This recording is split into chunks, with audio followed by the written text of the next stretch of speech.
नमस्कार.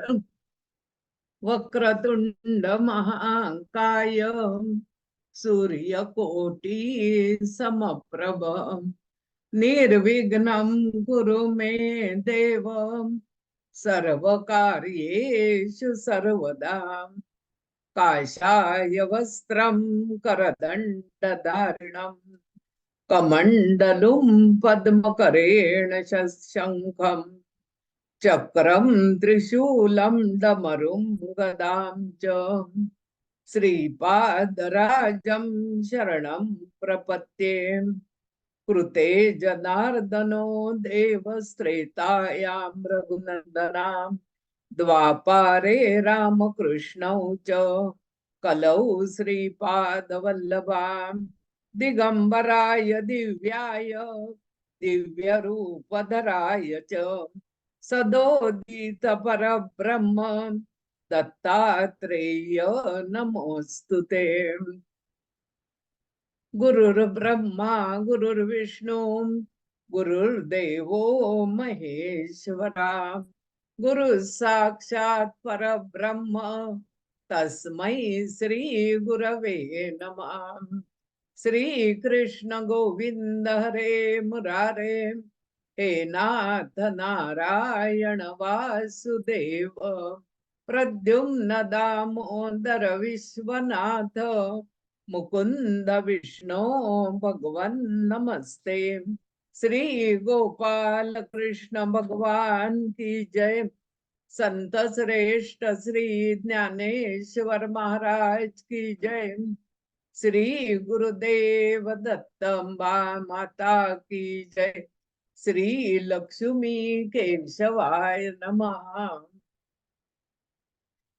श्रीमद्नारायण नारायण हरि हरि श्रीमद्नारायण नारायण हरि हरि बोलो नारायण नारायण हरि हरि जपो नारायण नारायण हरि हरि लिखो नारायण नारायण हरि हरि कृष्ण नारायण नारायण हरि हरि विष्णु नारायण नारायण हरि हरि लक्ष्मी नारायण नारायण हरि हरि श्रीमद्नारायण नारायण हरि हरि श्रीमद्नारायण नारायण हरि हरि श्री गुरुदेव दत्त। बंधू भगिनीनो, आपण गेल्या 7व्या सेशन मध्ये 23 अध्याय पाहिलेले आहेत आणि पुढच्या अध्यायाकडे आपण वाटचाल करतोय। एकूण 60 अध्यायी हा दत्त प्रबोध नावाचा ग्रंथ अत्यंत रसाळ वाणीमध्ये लिहिलेला आणि ऐकताना ओघवत्या अशा कथा आपण ऐकत आलो। यामध्ये प्रामुख्याने श्री दत्त आणि त्यांची आई अनसूया यांच्यामधला संवाद आपण ऐकत होतो। अनुसयेनं श्री दत्तांना जवळजवळ 42 प्रश्न विचारले आणि त्या प्रश्नांची उत्तर देत देत 34वा अध्याय आपण पूर्ण केला होता। अनसूयेला आता दत्तगुरु म्हणतात की तुझ्या जवळ गुरु असताना तू उगीच दुसरीकडे गुरु शोधत फिरू नको, असं म्हणतात की गुरु जर आपल्याला लाभायचं असेल तर तो आपोआप लाभतो आणि त्या गुरु लाभाचा सुद्धा योग असतो। अत्री ऋषी हे तुझे पती, त्यांना तू शरण जा आणि त्यांचे एकदा का पाय धरलेस की कोणतंही संकट तुझ्यावर येणार नाही। त्यावेळी ती म्हणते की मला संकट काळजी चिंता असं काहीच नाही, पण तू ज्यावेळी इतकं गुरूंचं महात्म्य सांगितलंस त्यावेळी मला सुद्धा असं वाटलं की आपण गुरु आपल्याला सुद्धा असावेत आणि ही जाणीव तू मला करून दिलेली आहेस. मग मागच्या अध्यायामध्ये आपण हे सगळं ऐकलं की कशी पूजा केली गेली, चौरंग कसा म्हणला आणि तिला गुरु दीक्षा कशी दिली. अत्रींची तिनं पूजा केली, ते तिला त्यांनी पुढ्यात चौरंगावर बसवलं, तिला आशीर्वाद दिले आणि सगळ्यांनी या दोघांना नमस्कार केला. मग सगळ्यांनी सद्गुरूंचे पाय धुतले, मंत्रोक्त अभिषेक केला, कस्तुरुटी लावली, पुष्पमाला घातली, त्यांना दक्षिणा दिली आणि त्या दोघांभोवती प्रदक्षिणा घातली. अत्री ऋषींनी एक कृपा कटाक्ष सगळ्यांवर टाकला आणि त्यांनी दत्तात्रयांकडे सुद्धा बघितलं. पिता आणि पुत्र याच्यामधला मी तूपणा आता राहिलेला नाही असं त्यावेळी वाटलं. दत्तात्रेय अत्री ऋषींना म्हणाले, आपण म्हणजे कृपा सागर आहात आणि आता माता अनसूया जणू काही समाधी स्थितीत बसलेली आहे. अत्री ऋषी तिला म्हणाले की तू मला गुरु मानलंस, पण हे सगळं ज्ञान दत्तात्रेयानं तुला दिलं. आता बाकी ज्ञान मी तुला देत नाही, फक्त तू माझ्या हातावर गोदानाचं जे पुण्य आहे ते तुला मिळावं म्हणून तू गोदान कर. आता ती म्हणते की मी एक पिकलं पान झालेली आहे, मी पूर्णपणे तुम्हाला अर्पण झालेली आहे. आता गोदानच द्यायचं असेल तर ते दान सुद्धा मी देते. आणि त्याबरोबर तिने सुवर्ण दान अत्री ऋषींना दिलं. आपल्या गळ्यातला कंठा काढून त्यांच्या गळ्यात घातला. त्यांना फळ, फुलं, प्रसाद या कशाचाही मोह नव्हता, पण गुरुपूजन म्हटलं की या सगळ्या गोष्टी त्यात येतात. आणि इथे आपला तो अध्याय पूर्ण झाला होता. दिगंबरा दिगंबरा श्रीपाद वल्लभ दिगंबरा, दिगंबरा दिगंबरा श्रीपाद वल्लभ दिगंबरा. अत्री ऋषींनी अनसूयेला शिष्यत्व दिलं. आज हा सुंदर सोहळा संपन्न झाला आणि पुढचा अध्याय चालू झाला. यामध्ये असं म्हटलं की गुरुचा लाभ झाल्यावर ब्राह्मण भोजनाची तयारी ठेवलेली आहे, पंचपक्वान्न केलेली आहेत. त्या काळची पंचपक्वान्न म्हणजे खीर आहे, पुरण आहे, घारगे आहेत, लाडू आहेत आणि करंज्या आहेत. दुर्वास या मोठ्या मुलानं सगळ्यांची पानं मांडून त्याच्या भोवती रांगोळ्या काढल्या. दत्तात्रेयांनी सगळ्यांना बसण्यासाठी पाट आणि तांब्या भांडी ठेवली पाण्याची. गंधाक्षतांचं भांड त्यांनी आणून ठेवलं आणि तिसरा पुत्र त्यांचा चंद्र हा सगळ्यांना बोलवून मानाप्रमाणे पाटावर बसण्यासाठी सांगू लागला. प्रत्येकाच्या पायावर पाणी घालून, साखळीनं गंध डोक्याला लावून, गळ्यात फुलांची माळ घालून त्यांना पानावर बसवण्यात आलं. सुगंधी उदबत्त्या लावल्या होत्या, समई लावली होती. आता सगळी जेवायला बसणार. एवढ्यात दोन ब्राह्मण दारात येऊन उभे राहिले. त्यात एक आहेत महर्षी नारद आणि दुसरे आहेत भृगु ऋषी. त्यांनी सगळी व्यवस्था तिथली बघितली, मंत्रघोष ऐकला आणि नारद स्वतः जेवायला बसले. भोजनाचा प्रारंभ झाला. भृगु ऋषी म्हणाले की मला इच्छा भोजन करू दे, मला यातला थोडा अल्पोपहार फक्त घेऊ दे. ब्राह्मण भोजन हा सुद्धा एक यज्ञ आहे. सगळी पंगत जेवू लागली. दुर्वास वाढत होते.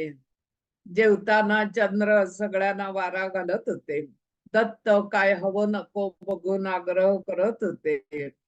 अशा पद्धतीनं सगळ्यांची जेवण झाली आणि भृगु ऋषी म्हणाले, तुम्हाला सगळ्यांना भेटायचं होतं म्हणून या पंक्तीमध्ये आम्ही दोघं असे अचानक आलो. सगळी पंगत जेवून उठल्यावर अत्री ऋषींची तिन्ही मुलं जेवली. त्यात दुर्वास आहेत, दत्त आहेत आणि चंद्र आहेत. शेवटी अत्री ऋषी आणि अनसुया जेवले. दोघं जेवत असताना त्यांच्या मुलांनी त्यांना पंक्तीमध्ये वाढलं असा उल्लेख केलाय. आपल्या घरी सुद्धा अशा प्रकारे कधी पंगत असेल तर यजमान आणि यजमानीण बाई या शेवट जेवतात. प्रथम पंक्तीमध्ये जेवलेली जी असतात ती दुसऱ्या पंक्तीला साधारण वाढायला येतात. काही जण असं म्हणतात की एकदा किती त्या पंक्ती वाढून होऊ दे, मग जेवल्यावर आम्ही आता काही काम करणार नाही. कारण पंचपक्वान्नांचं जेवण जेवल्यावर या पूर्वीच्या पंक्ती आहेत, पाट मांडलेले आहेत, ताट ठेवायला पुन्हा पाट आहे आणि असं जेवत असताना ओणव्यानं वाढावं लागतं.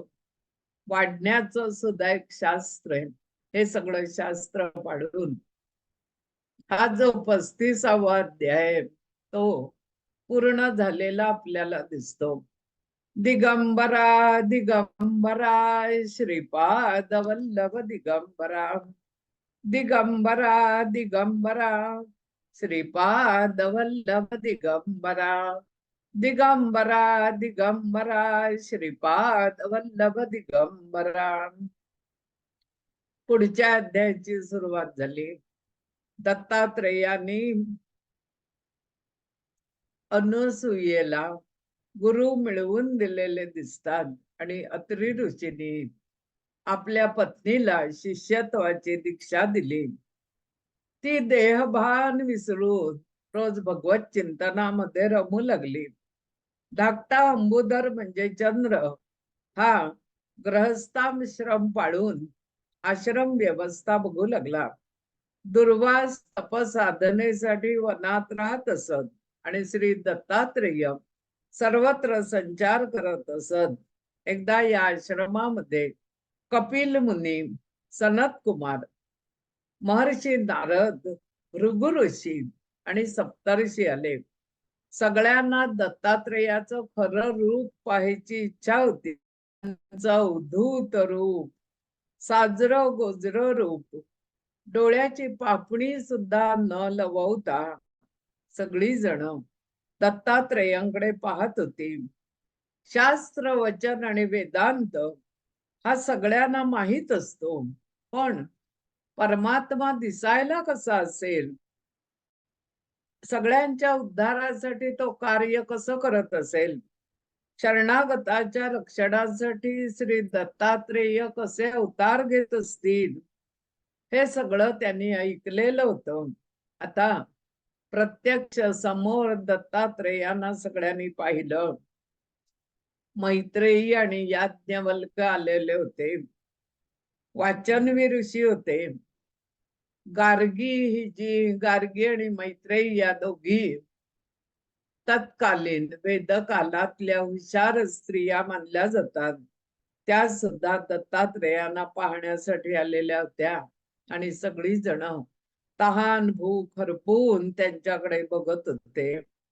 त्यांना असं वाटत होतं की दत्तात्रेयांनी आपल्याला काहीतरी उपदेश करावा की जेणेकरून आपले कान सुद्धा तृप्त होतील. पण दत्तात्रेय म्हणाले, मी पुरुष आहे, प्रकृती आहे, मी अंध आहे, मी डोळस आहे, मी चालक आहे, मी मालक आहे, मी वाचाळ आहे, मी अगदी पांगळा सुद्धा आहे. रूप अरूप, तेज दीप, पुण्य पाप दया कोपिष्ट, मी गुणातीत आहे, मी कर्मयोगी आहे आणि मी शास्त्रानुसार चालणार आहे. मी कुणालाही प्रत्येकाचा आप्त वाटत नसलो तरी परका सुद्धा मी वाटत नाही. तर अशा पद्धतीनं जगणं, परक न वाटणं आणि अति जवळ सुद्धा जाऊन आप्त स्वकीय न होणं हे फार थोड्यानं जमतं. आधी मला सुद्धा 24 गुरु करावे लागले आणि त्यांनी मला शिकवलं.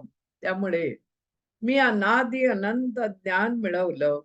मी पूर्वी तुमच्यातलाच एक होतो, पण रत्न आणि किंकिळ म्हणजे कोणताही रत्न आणि ते रत्न ज्या धातूमध्ये ठेवलं जातं तो धातू, असं दोन्ही जर एकत्र यायला हवी असतील तर त्या रत्नाला तो धातू आपल्या जवळ ओढून घेतो. समजा मोत्याची अंगठी करायची तर त्यासाठी चांदीच वापरतात. माणिक या रत्नाची अंगठी करायची तर सोनं वापरतात. रत्नाचीच अंगठी करायची तर त्याच्यासाठी सोनंच उपयोगात येतं. सोनं त्या रत्नाला धरून ठेवतं. हिरा आहे, त्याला कोंदण सुद्धा सोन्याचंच हवं. सोनं आणि हिरा यांचं जे तेज आहे ते तेज दिसायला हवं, तर सान्निध्यात सुद्धा तसंच हवं. उभयतांची कांती सुवर्णमयी होण्यासाठी त्या त्या रत्नाला जाणीवपूर्वक त्या त्या धातूंचा उपयोग केलेला दिसतो. जसं पाण्यामध्ये मीठ टाकलं तर ते मिसळून जातं, तसंच कृपा दृष्टीनं हे दत्त सगळ्यांकडे बघतायत आणि सगळ्यांना त्यांना धन्य वाटलं. मंत्र ग्रहण करून जप करायला हवा. ध्यान, धारणा, आसन यामध्ये पथ्य हवीत. मंत्र अश्वत्थ, तुळस, औदुंबर, आवळी, वड, पिंपळ या झाडाखाली करावा, तो जपावा असं म्हटलंय. एखाद्या पवित्र स्थळी जाऊन जप करावा. तीर्थक्षेत्र, तीर्थक्षेत्री जप करावा. मंदिरात जप करावा. जलाशयाच्या ठिकाणी जप करावा आणि औदुंबर वृक्ष असेल तर त्याच्या खाली बसून दत्तात्रयांचा जप करावा. असा जप केलेला सगळ्यांना त्याचा उपयोग होत असतो, असं या 36व्या अध्यायामध्ये जप कुठे करावा तर त्याबद्दल सांगितलंय. जप घरात करावा, जप देवालयात करावा, जप नदीकाठी करावा, समुद्राकाठी करावा, वृक्षाच्या तळी बसून करावा, शांतपणे करावा. अशा सगळ्या जप करण्याच्या सुद्धा पद्धती आहेत. पूर्वी एकदा नामस्मरण नावाचा योग आपल्या जीवनामध्ये येत असतो आणि त्याबद्दल मी त्यावेळी सगळी माहिती तुम्हाला दिलेली होती की जप कोणत्या माळेनं करावा, कोणत्या बोटावर माळ ठेवून तो जप केला जावा, जप उजव्या हातातच माळ घ्यावी, जपाची माळ प्रत्येकाची स्वतंत्र असावी, जप माळ कधी वाटेल तशी टाकू नये, ती देवघरात ठेवावी, एखाद्या ग्रंथावर ठेवावी, एखाद्या खुंटीला ती अडकवून ठेवावी आणि समजा जप करता करता आपली माळ चुकून खाली पडलीच तरी घाबरून जायचं काही कारण नाही. ती माळ पुन्हा उचलावी, आपल्या हृदयाशी लावावी, 6 वेळा जप करावा. आधी प्राणायाम करावा आणि जपाला सुरुवात करावी. जपाचा जो मेरुमणी आहे माळेचा, तो ओलांडला गेला तरी सुद्धा पुन्हा उलट बाजूनं माळ ओढायला सुरुवात करावी. प्रत्येक जण जप करत असतो, आपल्या पद्धतीनं त्याच्या माहितीनुसार जप करतो, पण आपले गुरु आपल्याला जप साधना शिकवतात. दिगंबरा दिगंबरा श्रीपाद वल्लभ दिगंबरा, दिगंबरा दिगंबरा श्रीपाद वल्लभ दिगंबरा, दिगंबरा दिगंबरा श्रीपाद वल्लभ दिगंबरा. त्यानंतर या ग्रंथाचा 37वा अध्याय सुरुवात झाली. सगळी जण दत्तात्रेयांना येऊन भेटत असत. ते कुठे भ्रमणासाठी निघाले की आश्रमातली सगळी नाराज होत असत. एकदा श्री दत्तात्रेय गिरनार पर्वतावर वस्तीला राहिले आणि हे कळताच अनेक योगी साधक सिद्ध भक्त त्यांच्या दर्शनाला आले. त्यामध्ये रमापती श्री विष्णूंना शिवशंकरांना गुरु करण्याची इच्छा निर्माण झाली. विष्णू नेहमी कृष्ण पूजा करत असत. त्यामुळे शिवशंकरांनी त्यांना शिष्यत्व दिलं नसतं.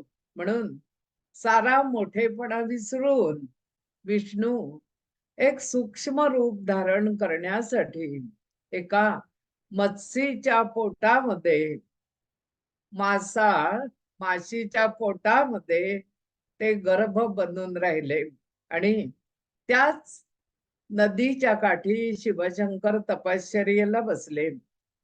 तिथे पाण्यातला हा मासा आणि त्याच्या पोटात श्री विष्णू अशी स्थिती.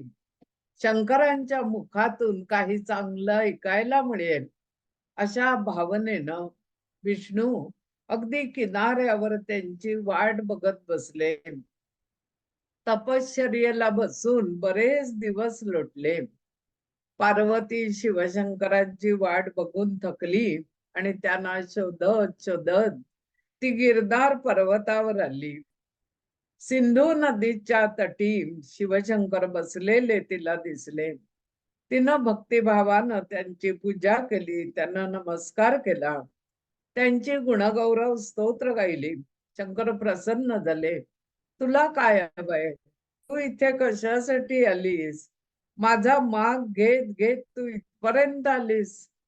चराचरात मला तुमच्यापेक्षा कुणी श्रेष्ठ वाटत नाही.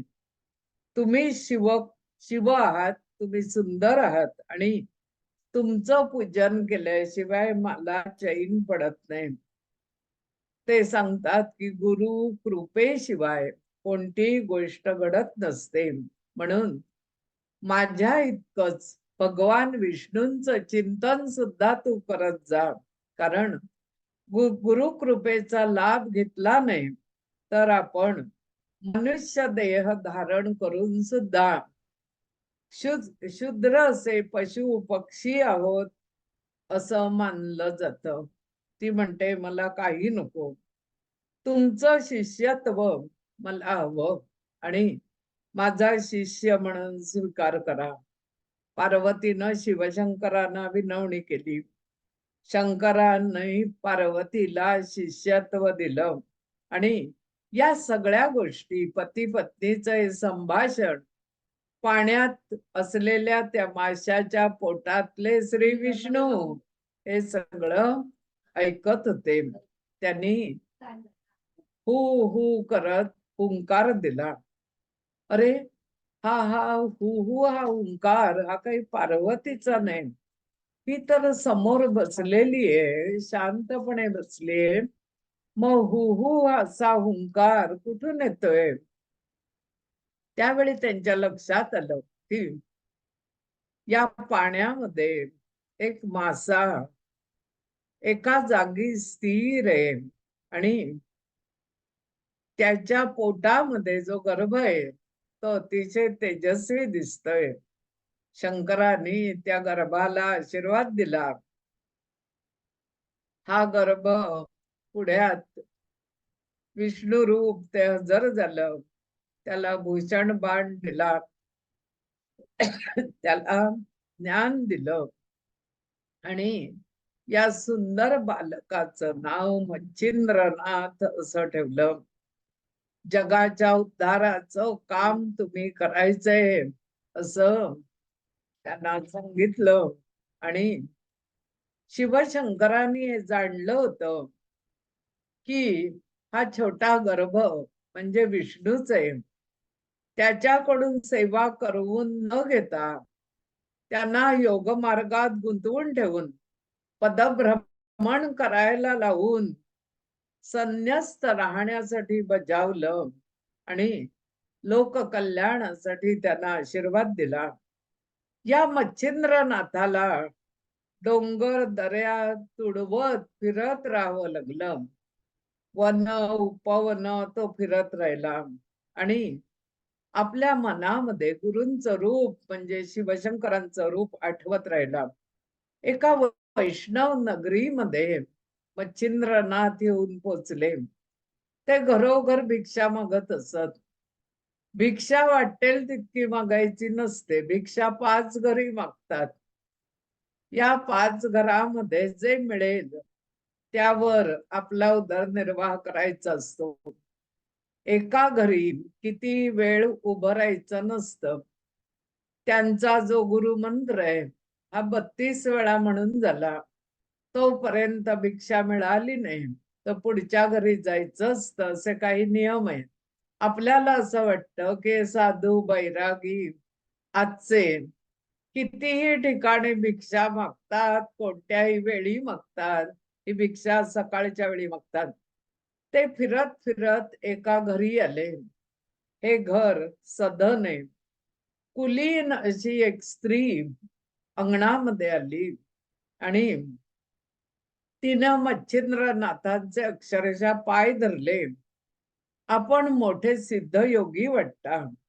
अहो, आमच्याकडे सगळं काही आहे, मुबलक आहे, पण आमच्या घराण्याला वारसा जे अपत्य प्राप्ती आम्हाला नाही. मच्छिंद्रनाथांना तिची थोडी दया आली आणि झोळीतून विभूती काढून त्यांनी त्या स्त्रीकडे दिली. असं सांगितलं की ही विभूती प्रसाद रूप तुम्ही भक्षण करा, पाण्यामध्ये टाका आणि पाणी पिऊन टाका. तुम्हाला यावरची तेजस्वी पुत्र झाल्याशिवाय राहणार नाही. माझा आशीर्वाद कधीच फुकट जात नसतो. मी बरोबर 12 वर्षांनी पुन्हा या गावी येईन. त्यावेळी तुमच्या त्या मुलाला नक्की बघेन. तिनं ती विभूती अगदी जपून ठेवली देवाऱ्यामध्ये आणि शेजार पाजार बायकांना सहज तिच्याबद्दल असं वाटलं. त्याने विचारलं, तू खुशीत त्या साधू बैराग्याशी काय बोलत होतीस? तिनं आपलं आनंदामध्ये घडलेली सगळी घटना सांगून टाकली आणि आज मी ते विभूती पाण्यात टाकून ते पाणी पिणार आहे. जमलेल्या शेजारच्या बायका म्हणाल्या, उगीच हुरळून जाऊ नकोस. हे साधू बैरागी नेहमी फसवे असतात. बायकांना मोहिनी घालून घरदार लुटतात. ही विभूती घरात ठेवू नकोस, ती नष्ट करून टाक. अगदी अग्नीत टाकून दे. या भोळ्या बाईनं आपल्या शेजार पाजारच्या सगळ्या मैत्रिणींचं ऐकलं. चूल पेटतच होती. या चुलीमध्ये ती राख टाकून दिली. आता या चुलीतल्या राखेबरोबर ती राख राहू नये म्हणून सगळी राख एका फडक्यामध्ये भरली आणि उकिरड्यावर नेऊन टाकून आली. जिथे उकिरडा टाकला जातो तिथे जरासा कोणी टाकला की त्याच्यावर आणखीन आणखीन कचरा टाकत जाऊन मोठा ढीग निर्माण होतो. असं करता करता 12 वर्ष गेली. या घरंदाज स्त्रीला काही अपत्य लाभ झाला नाही आणि एक दिवशी सकाळी मच्छिंद्रनाथ पुन्हा 12 वर्षांनी तिच्या घराच्या अंगणात येऊन उभे राहिले. त्यांनी अलख निरंजन म्हणून पुकारा केला. ती बाई बाहेर आली. त्यांनी बाळ कुठे आहे म्हणून विचारलं. या बाईनं त्यांना म्हटलं, ओ बाळ होईल कसा? मी ती विभूती कचऱ्यामध्ये टाकून दिली, कारण तुम्ही असे फसवे असता, मोहिनी घालता, असं माझ्या मैत्रिणीने सांगितलं. ओ बाई, तुम्ही काय केलं? तुम्ही आठवा जरा. माझा आशीर्वाद काही खोटा ठरणार नाही. काय झालं ते खरंच सांगा. हो म्हणाले. या समोरच्या इतका ढीग जमलाय ना त्या कचऱ्यामध्ये मी ती विभूती टाकून दिली. आता मात्र ती घरंदाज बाई घाबरली, थरथर कापू लागली.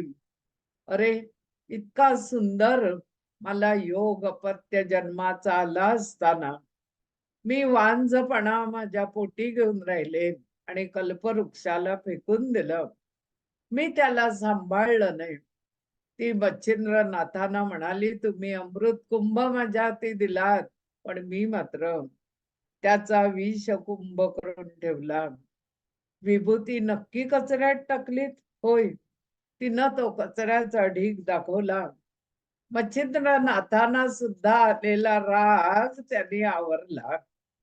जरी दत्तगुरूंचे अनुयायी असले तरी राग सगळ्यांनाच असतो, पण त्या रागावर नियंत्रण मिळवणं फारच थोड्या जणांना शक्य होतं. राग, लोभ, काम, क्रोध, मद, मत्सर हे षड्रिपू कोणालाच चुकलेले नाही.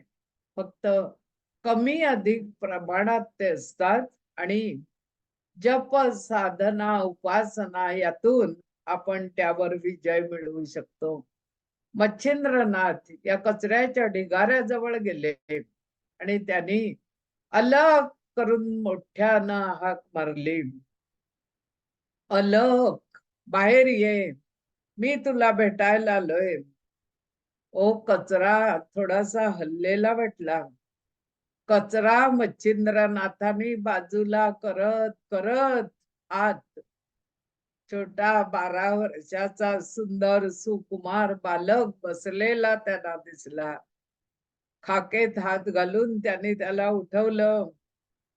त्या मुलावर अक्षरशः गाईचं शेण, राख, सगळा कचरा याचा ढीग जमलेला होता. आणि या मुलाला त्यांनी मच्छिंद्रनाथांनी जवळ घेतलं आणि म्हटलं, आजपासून तुझं नाव गोरक्षनाथ असं आहे. प्रत्यक्ष शिव आणि विष्णू आज एकमेकाला भेटलेले आहेत. शिवाचं दास्य पत्करायला विष्णू माझ्या म्हणजे त्या माशाच्या पोटातून अवतरले म्हणून ते मच्छिंद्रनाथ, आणि मच्छिंद्रनाथांनी जी विभूती दिली त्यातून शिव उतरले ते म्हणजेच गोरक्षनाथ. गुरु शिष्य नात्याचे बंध बांधले गेले आणि या छोट्या गोरक्षाला घेऊन मच्छिंद्रनाथ पुढे निघाले. अध्याय 37 पूर्ण झाला. दिगंबरा दिगंबरा श्रीपाद वल्लभ दिगंबरा, दिगंबरा दिगंबरा श्रीपाद वल्लभ दिगंबरा, दिगंबरा दिगंबरा श्रीपाद वल्लभ दिगंबरा. 38वा अध्याय. याच्या सुरुवातीला मच्छिंद्रनाथांनी गोरक्षनाथांना गुरु दीक्षा दिली. गुरुवारी सकाळी बृहस्पती स्तोत्र म्हणण्यासाठी त्यांनी सांगितलं.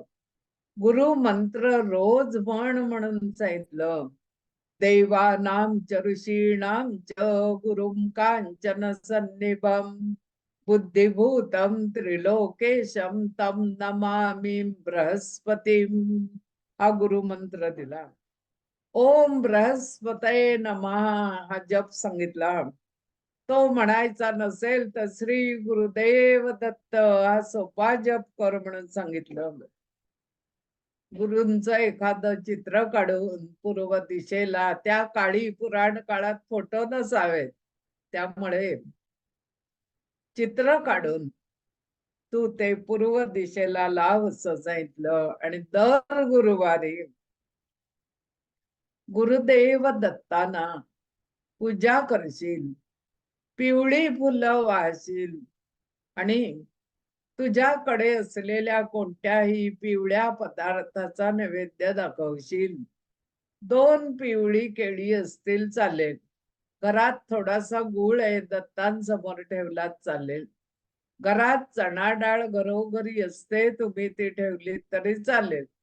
पिवळं वस्त्र त्यांना अर्पण केलं तरी चालेल. एखादा खूप श्रीमंत आहे, सोनं नाणं अर्पण केलं तरी सुद्धा काही हरकत नाही. गुरुदेव दत्त प्रसन्न राहतील. आता गोरक्षनाथ सुद्धा मच्छिंद्रनाथांच्या सान्निध्यामुळे मोठा झाला. लोक त्याच्याकडे बघून मंत्रमुग्ध होऊ लागले. ही जी विभूती दिलेली स्त्री तिला मात्र वारंवार वाटू लागलं की आपण कपाळ करंटे ठरलो. ती पुढे होऊन सारखं मच्छिंद्रनाथांना नमस्कार करून या मुलाला माझ्या हाती द्या म्हणून सांगू लागली. आणि शेवटी मच्छिंद्रनाथांनी त्या मुलालाच विचारलं की तुला भोग हवेत का योग साधना करायचे. हा छोटा बालक म्हणाला, मी भोग भोगले, कचऱ्यामध्ये राहण्याचे भोग 12 वर्ष मी जन्मल्यापासून भोगले. आता मला भोगण्यासारखी इच्छा काही राहिली नाही, पण तुमच्या सान्निध्यात मी योग साधना करीन. आता मात्र तुम्ही मला सोडून जाऊ नका, मला अनाथ करू नका. मी तुमच्या बरोबर येईन, जे कष्ट पडतील ते पडतील, तुमची सेवा करीन. मच्छिंद्रनाथांनी या गोरक्षनाथांना एक छाटी नेसायला दिली, कपाळाला रोज भस्म लावायला सांगितलं, बाणमुद्रा दिली, गळ्यात रुद्राक्ष माळ घातली, काखेत एक झोळी बांधली आणि अलख निरंजन हा मंत्र दिला. बाणभूषण दिलीच होती, त्याला बरोबर घेऊन निघाले. आणि ही जी स्त्री आहे, जिला या मुलाचा आता खूप लळा वाटू लागला, हा मुलगा सोडून जाताना ती अक्षरशः दाय मुकलून रडू लागली. दारी आलेलं सुख मी लोटलं, पण या वर्षी पुन्हा मला पुत्र होईल असा आशीर्वाद तुम्ही जा. पुन्हा मच्छिंद्रनाथांना तिची दया आली आणि त्यांनी तिला पुत्रवती भव म्हणून आशीर्वाद दिला. त्या कथेचं आता पुढे काय झालं हे या ग्रंथामध्ये दिलेलं नाही, पण मच्छिंद्रनाथांनी दिलेला जो आशीर्वाद आहे तो कधीच खोटा ठरणार नाही. तिचं जीवन सार्थकी लागलं असेल असं आपण म्हणू. मच्छिंद्रनाथ गोरक्षनाथांना घेऊन निघाले, दऱ्या खोऱ्यातून हिंडू लागले. गोरक्षनाथ सुद्धा न दमता न थकता त्यांच्या बरोबर चालत राहिले. जिथे थांबतील तिथे अग्नी पेटवायचा, भोजन करायचं, त्यांची सेवा करायची, असा दिनक्रम चालू झाला. आणि एकदा मच्छिंद्रनाथांनी गोरक्षाला विचारलं, गोरक्षा, तू माझी एवढी सेवा करतोस तर तुला काय हवं.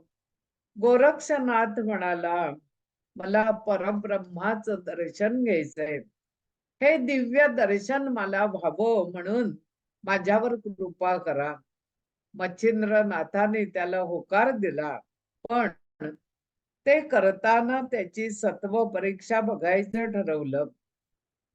होय, सोन्याचं एखादा दागिना आहे, त्याचा नवीन दागिना करून घेताना त्या सोन्याला सुद्धा अग्निप्रवेश करावा लागतो, परीक्षा घ्यावी लागते. त्या परीक्षेत त्या सोन्याला सुद्धा उतरावं लागतं. सुवर्णाचे दागिने असेच बनत नाही. तसंच भक्ती भावनेचा जो कस असतो तो सुद्धा असाच अग्नी तत्वाचा आहे. मच्छिंद्रनाथाने मौन धरलं, धुनी पेटवली आणि पुढच्या क्षणी गोरखनाथाला चंबू गव्हाळ आवरून पायपीट करायला पाठवलं. एका अगदी खेड्यातल्या प्रदेशामध्ये तो भर दुपारी आला. तिथे धुनी पेटवली, स्वयंपाक केला, पण हे मच्छिंद्रनाथ म्हणू लागले, तू केलेला स्वयंपाक मला काही खायचा नाही. तू असं कर, एका ठिकाणी श्राद्ध चालू आहे, त्या घरी जा आणि तिथले श्राद्धाचे वडे मला घेऊन ये, तेच खायचे.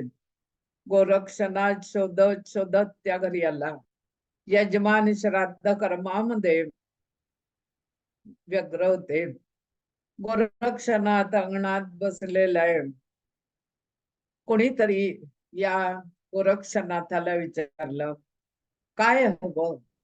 तर आमच्या गुरुना श्राद्धाचे वडे खायचे, डाळ तांदूळाचे वडे, खीर, लाडू, काय जे आज भोजन केलं असेल ते आमच्या गुरूंसाठी द्या. आणि गोरक्षानं हे गोरक्षाचे बोलणं ऐकून यजमानाने सुद्धा श्राद्ध तिथी असल्यामुळे या गुरूंसाठी 4 वडे, थोडीशी खीर, वरण भात, भाजी असं सगळं, लाडू असं बांधून दिलं. आणि मच्छिंद्रनाथांकडे गोरक्षनाथ हे जेवण घेऊन आले. मच्छिंद्रनाथांना हे वडे खूप आवडले. ते म्हणाले, आज खूप दिवसांनी मी मनासारखं जेवलो, मला वडे आवडले, पण माझी जीभ सुद्धा थोडी चाळवली. तर आता उद्या सफर पुन्हा त्याच घरी जा आणि पुन्हा माझ्यासाठी वडे घेऊन ये. गोरक्षानं मनात म्हटलं, रोज रोज कोणी असे श्राद्धाचे वडे बनवत का? काल त्यांच्या घरी श्राद्ध होतं म्हणून ते वडे बनवले होते, आज कसे बनवतील? मच्छिंद्रनाथ म्हणतात, तू जा, प्रयत्न कर, सांग माझ्या गुरुंना तसेच वडे खायचे. आणि त्या यजमानाच्या बायकोकडून ते वडे तू मागून आण. मच्छिंद्रनाथांच्या सांगण्यावरून गोरक्षनाथ पुन्हा दुसऱ्या दिवशी त्याच घरी आले. त्या बाईंना म्हणाले, कालचं तुमचं जेवण आमच्या गुरूंना खूप आवडलं, बाकी जेवण नका देऊ, पण काल वडे केले होते तसे वडे करून माझ्या गुरूंना द्या. 4च वडे नको बरं, त्यांचं पोट भरेल एवढे वडे द्या. या यजमानीन बाईंना सुद्धा आश्चर्य वाटलं. त्या असंच म्हणाला, अरे तुम्ही लोक भिक्षा मागून खाता आणि वर पुन्हा वडेच हवेत, पुऱ्या हव्यात, लाडू हवे, तसं कसं सांगता? काल आमच्या घरी आजोबांचं श्राद्ध होतं, काल जे जेवण केलं, वडे केले ते कालच्या काल संपवले. श्राद्धाचं जेवण कोणी दुसऱ्या दिवशी उरवून ठेवत नाही. गोरक्षनाथ म्हणाले, माई कालचे वडे संपले असतील मला माहित आहे, पण आज तसेच वडे करा, नाही तर माझे गुरु मला रागवतील. त्या म्हणाल्या, माधुकऱ्या, तो माधुकऱ्या निमूटपणे देते ते घ्यायचं सोडून नसता हट्ट करत बसलास. जोगड्या तो जोगड्या आणि वर जिभेचे चोचले. हे ऐकल्यावर गोरक्षाच्या डोळ्यात पाणी आलं. तो म्हणला, माई तुम्ही अपशब्द नका बोलू, मी विनंती करतो, पण मी इथे तितका वेळ बसून राहीन, पण तुमच्या हातचे वडे घेऊनच गुरुंकडे परत जाईन. आज बाईंचे यजमान घरात नव्हते, नाही तर ते रागवले असते. बाईंनी पीठ भिजवलं आणि वडे थापले. आज हे श्राद्धाचे वडे नव्हते म्हणून त्या वड्याला एक मध्यभागी गोल भोग पडलं. वडे तळले आणि गोरक्षाकडे दिले. गोरक्षाला केळीच्या पानावरून हे वडे देताना या बाईने एक मागणं केलं, गोरक्षा, जर तुझं गुरुप्रेम खरं असेल तर तुझ्या 2 डोळ्यातला एक डोळा मला काढून दे आणि हे वडे गुरूंसाठी घेऊन जा. गोरक्षानं क्षणाचाही विचार केला नाही आणि आपला डावा डोळा काढून बाईंच्या हातावर ठेवला. आता तुम्ही मला काही असले प्रश्न विचारू नका की डोळा कसा काढून ठेवला, हातात काही शस्त्र अस्त्र नव्हतं. हे सगळे आध्यात्मिक जे प्रयोग आहेत ते अध्यात्म जाणणारी माणसंच करू जाणे. मग हा ते वडे घेऊन गुरुंकडे आला. एका डोळ्यावर हात ठेवलेला आहे आणि दुसऱ्या हातानं गुरुना हे वडे त्यांनी पुढ्यात ठेवले. आज मच्छिंद्रनाथ पुन्हा हे वडे खाल्ले आणि खूप तृप्त झाले. त्यांना वडे खूप आवडले. किती संत योगी माणूस असला तरी कधी ना कधी जिभेला काही खावं वाटतं. संत श्रेष्ठ ज्ञानेश्वर एक योगी, त्यांना सुद्धा पुरणाची पोळी खावी वाटली होती आणि ती करण्यासाठी मुक्ताबाईला किती त्रास पडला होता हे आपल्याला सगळ्यांना माहित आहे. पण गोरक्ष म्हणतो गुरुना, आज खूप त्रास झाला, पण तुम्हाला आनंदित बघून, तुम्हाला वडे आवडले हे बघून मी गुरूंसाठी काही देऊ शकलो याचा आनंद मला सुद्धा झाला. मच्छिंद्रनाथ म्हणले, गोरक्षाय एक हात डोळ्यावर कशासाठी? मग त्याने झालेली घटना सांगितली की हे वडे आणण्यासाठी मला त्या बाईना एक डोळा अर्पण करावा लागला. मग मच्छिंद्रनाथ म्हणाले, त्या बाईला वड्यांसाठी तू एक डोळा देऊन टाकलास, मग मी तर तुझा गुरु, आता मला तू दुसराही डोळा देऊन टाक. त्याने ताबडतोब आपला दुसरा डोळा मच्छिंद्रनाथांच्या हातावर ठेवला आणि मच्छिंद्रनाथाने गोरक्षनाथांवर कृपा केली. त्याचे चर्मचक्षु तर परत दिलेच, पण या चर्मचक्षुना दिव्य दर्शन होण्यासाठी त्याला अंतरचक्षु सुद्धा बहाल केले. त्या दोघांची पुढची भ्रमंती चालू झाली. दोन डोळे सगळ्यांनाच असतात. बघण्याची दृष्टी प्रत्येकाची वेगळी असते. विचार करण्याची दृष्टी सुद्धा प्रत्येकाची वेगळी असते. बघायची दृष्टी आणि विचार करायची दृष्टी याच्यामध्ये तफावत अनेक जणांची असते. पण एकदा का विशेष दृष्टी आपल्याला मिळाली, जी अनुभवानं मिळते, जी थोडं वय वाढल्यानंतर आपल्याला मिळते, जी अनेक जणांना भेटल्यावर मिळते, प्रवास केल्यामुळे मिळते, तपश्चर्येमुळे मिळते, जप साधनेमुळे मिळते, ती अंतरचक्षुची दृष्टी आहे. ही दृष्टी मिळण्यासाठी गुरुकृपा असावी लागते. गोरक्षाला घेऊन मच्छिंद्रनाथांनी पुढची भ्रमंती चालू केली. वनातून फिरत असताना एक वाटसरू भेटला. त्याला कुणी नव्हतं. लहानपणापासून तो भिक्षा मागत होता आणि याचं नाव होतं येरू. सगळी त्याला वेगळ्या नावानं हाक मारत, पण मच्छिंद्रनाथांनी त्याला हाक मारली येरू. येरू पुढे आला. येरूचे हात पाय तोडलेले दिसले. तो सुद्धा आता मच्छिंद्रनाथांबरोबर राहून भिक्षा मागू लागला, नाथांची सेवा करू लागला, भजन पूजन करू लागला आणि गोरक्षाला मदत करू लागला. येऊला मच्छिंद्रनाथ आता चरपट म्हणू लागले. येरूला मच्छिंद्रनाथ चरपट म्हणू लागले. काही लोकांना नसती बडबड करायची सवय असते, त्याला चरपट पंजरी म्हणतात. म्हणजे विषय एक काहीतरी सांगत असतात, आठवेल तसं सांगत असतात, त्याला चरपट म्हणायचं. पण या येरूचा भक्तिभाव बघून मच्छिंद्रनाथांनी त्याला अनुग्रह दिला. या ग्रंथामध्ये असं म्हटलंय, नाथ संप्रदायाचा अनुग्रह देताना दोन्ही कानांना उभा छेद दिला जातो. आपण बाळ जन्मल्यावर 12व्या दिवशी त्याचे कान टोचतो. त्याला फक्त बारीक छिद्र पाडलं जातं आणि हे छिद्र असंच राहावं म्हणून त्यामध्ये सुंकली सुंदर कानातले घातले जातात. पण नाथ संप्रदायी जर असेल तर त्याचा कान उभा थोडासा कापला जातो आणि त्याला कानफाट्या केलं जातं.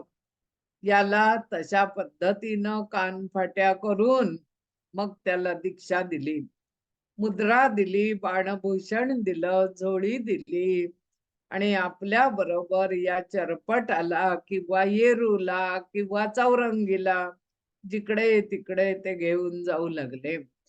असे फिरत फिरत हे तिघे जण अबू नावाच्या पर्वतावर आले. अनेक जण अबू पर्वतावर मुद्दाम फिरायला म्हणून जातात. एक थंड हवेचं ठिकाण म्हणून आपण तिथे जातो. मच्छिंद्रनाथ म्हणाले, इथे आता आपण योग साधना करायची आणि मी तुम्हाला जशी आज्ञा करीन ती आज्ञा तुम्ही पाळायची. त्यावेळी गुरु म्हणून तुम्हाला माझा कंटाळा आला की काय, असं सहज मच्छिंद्रनाथांनी या मुलांना विचारलं. मग गोरक्ष म्हणाला, आम्हाला तुमचा कंटाळा कसा येईल? फक्त तुम्ही एवढंच करा की आम्हाला सोडून तुम्ही कुठे जाऊ नका. कारण हा जो चरपट आहे हा अपंग आहे. त्यामुळे त्याच्या बरोबर त्याच्या चाली न जाणं मला कठीण होतं. म्हणून आम्हाला दोघांना घेऊन तुम्ही चला. गोरक्षांचं बोलणं ऐकून मच्छिंद्रनाथांना सुद्धा भरून आलं. योग्यानं कधी माया मोह ठेवायचा नसतो. आवडत्या कर्माचा मोह फक्त बाळगायचा आणि शब्दावर विश्वास ठेवून योग साधना करायची.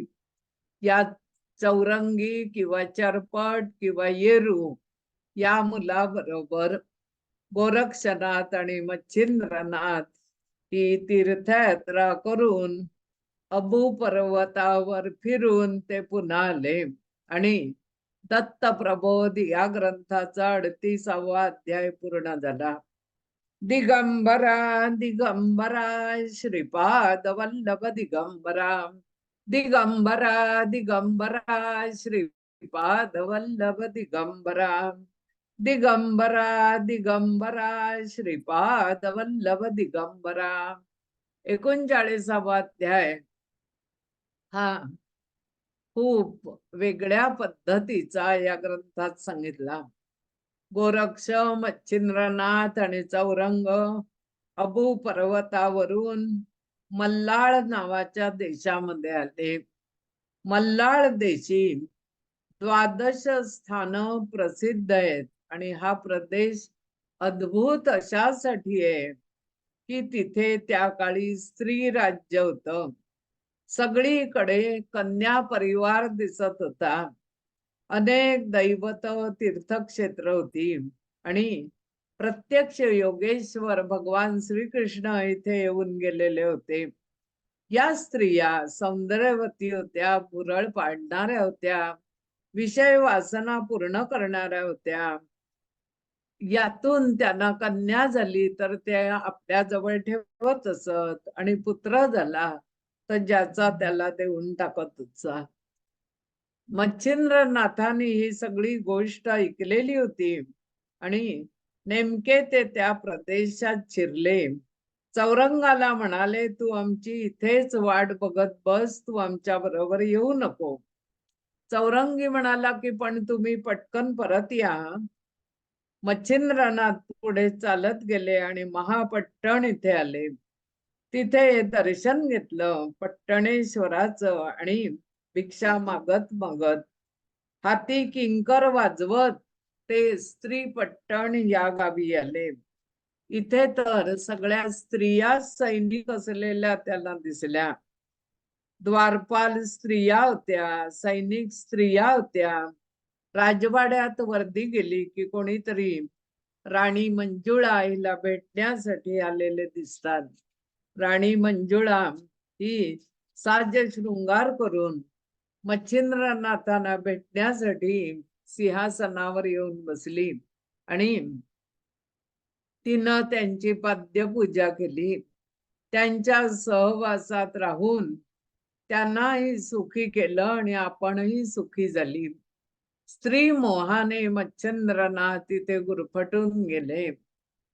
खूपदा अनेक उत्तम गुरु किंवा संत असं थोडस वाम मार्गाला लागलेले आपल्याला दिसतात. पण गुरु एखाद्या वेगळ्या मार्गाला लागले असतील तर त्यांचे जे शिष्य असतात ते त्यांना या वाम मार्गातून बाहेर काढतात.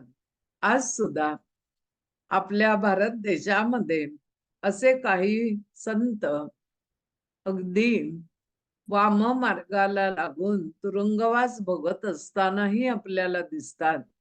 पण त्या तुरुंगवासातून त्यांना बाहेर काढण्याचं सामर्थ्य शिष्यांमध्ये सुद्धा असावं लागतं आणि असे शिष्य नेहमी गुरु घडवत असतो. ही स्त्री म्हणाली की मी एक विषय शिका आहे आणि मच्छिंद्रनाथांचा मला मोह पडला. त्यांची योग साधना माझ्यामुळे लयाला गेली म्हटलं तरी हरकत नाही. दिवसामागून दिवस गेले, अनेक वर्ष लोटली. वाटेत चौरंगीला बसवून ठेवलाय, तो मच्छिंद्रनाथांची वाट बघतोय. पण या राणी मंजुळेनं मच्छिंद्रनाथांना आपल्या वाड्यात ठेवलं. या दोघांना एक मुलगा झाला, त्याचंच नाव मेनीनाथ. हा पुढे खूप कीर्तिवंत झाला. हे सगळं सुख अनुभवताना मच्छिंद्रनाथांना आपल्या शिष्यांची आठवण येत होती. पण एका बाजूला मंजुळेचा मोह सुद्धा त्यांना पडलेला होता. जर आपण इथून निघून गेलो तर राणी मंजुळा आपला शोध घेईल आणि पुन्हा इथे आणून आपल्याला बंदिवान करील, हे सुद्धा ते जाणत होते. या राज्याजवळून जालंधर नाथांचा शिष्य कानिफनाथ हे निघालेले होते आणि मच्छिंद्रांची हकीकत त्यांना सुद्धा कळलेली होती. कानिफनाथांना मनात खूप वाईट वाटत होतं आणि तेवढ्यात वाटेत चौरंगी त्यांना भेटला. अक्षरशः रडत रडत चौरंगीनं सगळी आपली हकीकत आणि गुरूंबद्दल त्यांना सांगितलं. अरे चौरंगी, तू हे सगळं गोरक्षाला सांग, म्हणजे हे संकट टळेल. चौरंगीनं शेवटी गोरक्षाचा शोध घेतला, त्याला निरोप पाठवला. गोरक्षनाथ तपसाधनेमध्ये मग्न होते. गुरु गोरक्षनाथ चौरंगीकडे फिरत फिरत आले. शिव महांकाल नगरीमध्ये आले आणि तिथे त्यांना एक योगी भेटला. गोरक्षाने विचारलं की आमचे गुरु मच्छिंद्रनाथ कुठे असतील? त्या योग्यानं सहज सांगून टाकलं, तुमचे गुरु मच्छिंद्रनाथ ते बहुतेक राणी मंजुळाच्या त्या राजवाड्यामध्ये सापडतील. दोघांनी एकमेकाला आलिंगन दिलं आणि कानिफनाथांनी सांगितल्याप्रमाणे गोरक्षनाथ त्या वाड्यापर्यंत येऊन पोचला. गोरक्षनाथांनी आता मच्छिंद्रांची आणि आपली भेट होईल म्हणून काही फळं आपल्या बरोबर घेतली होती की त्यांना फळं द्यायची, नमस्कार करायचा. आणि त्यांना भेटलेले कानिफनाथ म्हणू लागले की तू ही जी फळं गुरूंसाठी घेतलेली आहेस ती पुन्हा झाडावर लटकवून टाक. एकदा खाली पडलेली फळं किंवा काढलेली फळं ही झाडाला कधी परत लागत नसतात. पानं पडली की पडली, फांद्या पडल्या की पडल्या. कानिफनाथांनी हट्टच धरला, तुझ्या हातातली 2 फळं मी झाडाला लावून दाखवतो आणि तुला ती विद्या मी बहाल करतो. तू सुद्धा उरलेली फळं झाडाला लावून टाक. एवढाच अर्थ आपण घेऊया. कानिफनाथांनी गोरक्षनाथांना असा संकेत दिला, तू जरी गुरूंसाठी फळं घेतली असलीस तरी गुरूंची भेट काही एवढ्यात होणार नाही. फळं पिकून जातील, ती खाण्याच्या उपयोगाची नसतील, त्याच्यापेक्षा ती झाडाला परत लावून टाक आणि गुरूंची भेट घ्यायला तू जा. गुरूंची भेट ज्यावेळी होईल त्यावेळी त्यावेळी जे काही उपलब्ध असेल ते तू गुरूंना अर्पण कर. गुरु मच्छिंद्रनाथ एका सामान्य स्त्रीच्या माया पाशात गुरफटलेले या गोरक्षानं पाहिले आणि ती स्त्री मच्छिंद्रनाथांना कशा पद्धतीनं वागवत होती हे पण त्यानं पाहिलं. कानिफनाथांच्या सांगण्याचं गोरक्षनाथांना कौतुक वाटलं. दिव्याखाली अंधार असतो, तो खरंच आपल्याच पायाखाली काय काय जळत असतं हे आपल्याला सुद्धा कळत नसतं. मच्छिंद्रनाथांची कीर्ती खूप ऐकलेली होती. एका स्त्रीच्या नादात ते इतके गुरफटून जातील अशी कोणालाच शक्यता वाटत नव्हती. आणि त्यांचे शिष्य मच्छिंद्रनाथांबद्दल, त्यांच्या वागण्याबद्दल, त्या स्त्रीच्या गुरफटण्यात गेल्याबद्दल एकमेकांशी इतकी चर्चा करत होते की या सगळ्यातून गोरक्षनाथांना कसं बाहेर काढायचं हेच त्यांच्या शिष्यांना कळत नव्हतं. जिथे काही चिंता असतात तिथे मार्ग सापडतो, जिथे काही समस्या असतात त्याला उत्तर सापडतं. इथे अध्याय 39 पूर्ण झाला.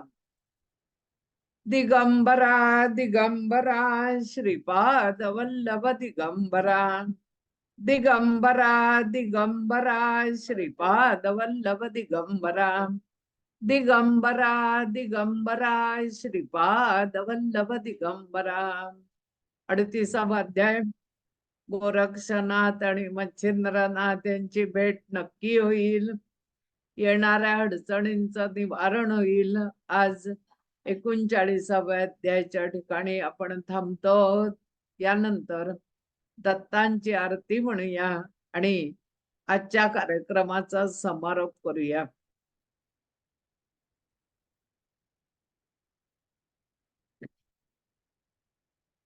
सुख करता करता वार्ता विघ्नाची, नुरवी पुरवी प्रेम कृपा जयाची, सर्वांगी सुंदर ओटी शेंदुराची, कंठी झळके माळ मुक्ता फळाची.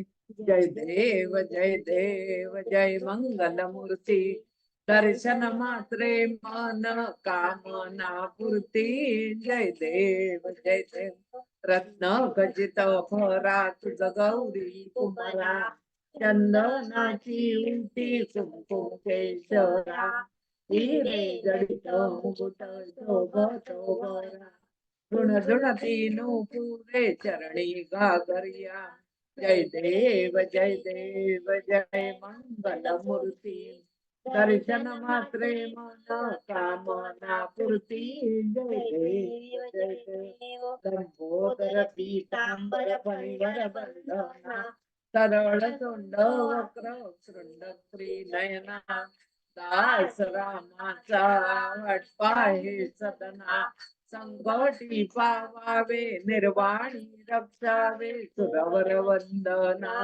जय देव जय मंगल मूर्ती, दर्शन मात्रे मन कामना पूर्ती.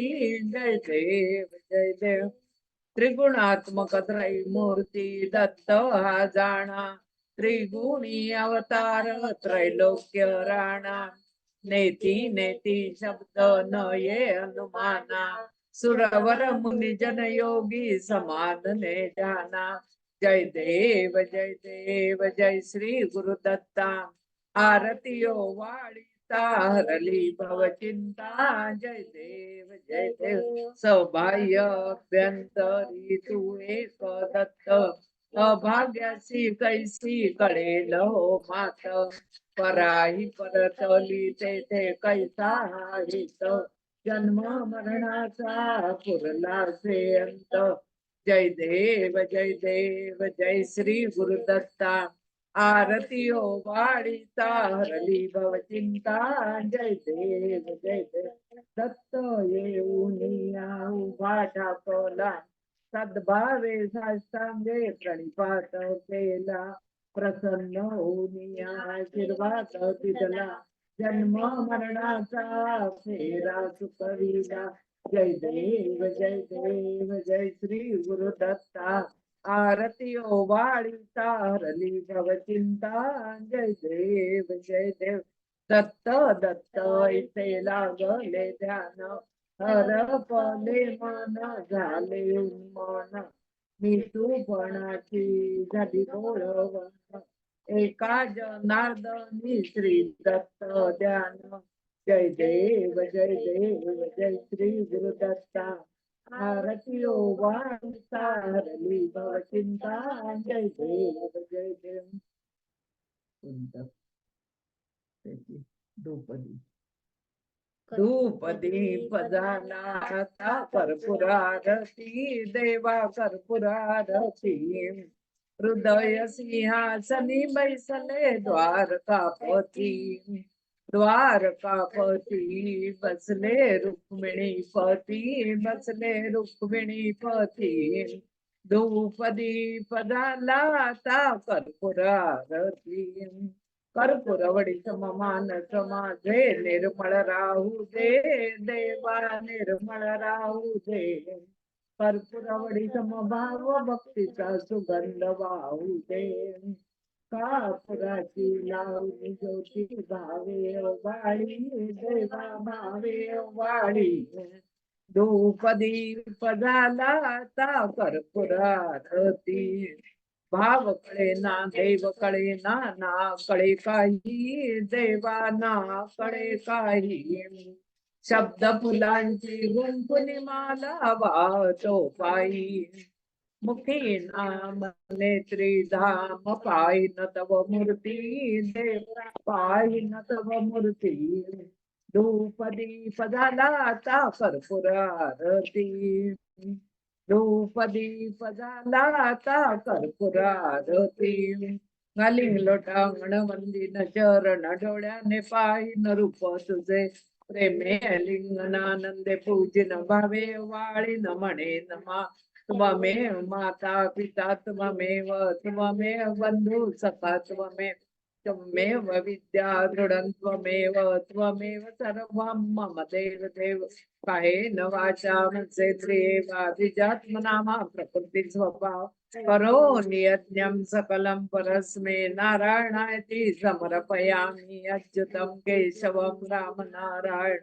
कृष्ण दामोदरं वासुदेवं भजे श्रीधरं माधवं गोपिका वल्लभं जानकी नायकं रामचन्द्रं भजे हरे राम राम राम हरे हरे हरे कृष्ण कृष्ण कृष्ण हरे हरे हरे राम राम राम हरे हरे हरे कृष्ण कृष्ण कृष्ण हरे हरे श्री कृष्णार्पणमस्तु श्री गुरुदेव दत्त।